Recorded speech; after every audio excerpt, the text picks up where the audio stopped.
We.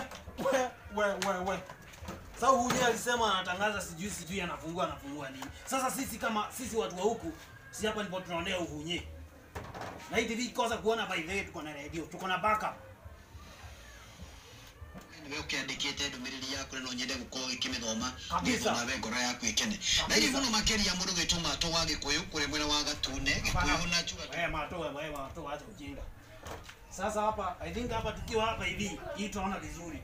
Na kama kisema afungui hii TV mimi naivunja na hii nini? Naivunja na hii nini? Ai, atazikoja hivi siku alafu tena kosa kusema afungui. Mbogi yangu hapo unaonaje? Hapo iko sawa. Iko fiti? Si hapa tunaona uunye vizuri. Hapo iko pia. Wacha nifanye example. By the way unaona hapa hivi mtu anaonea vizuri. Na uunye akikosa kufungua. Hiki tunapasua. Tunagonga tu hapa. Hivi tunapita nao. Kabisa. Napenda nyinyi mbogi yangu nyinyi. Niwezi ngoja hizi siku zote alafu akose kufungua.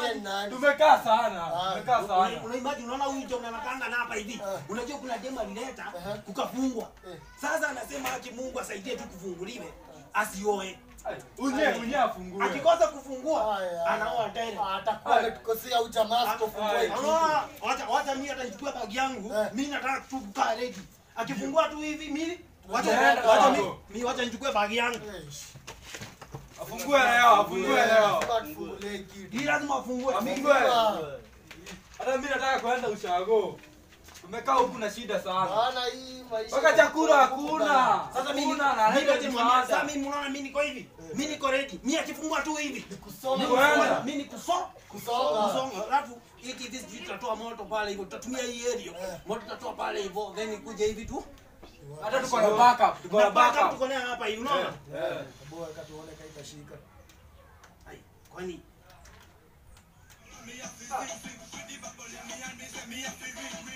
Iko sawa.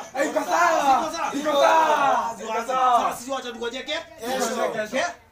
Akikosa kufungua tunapasua, si ndio? sawa.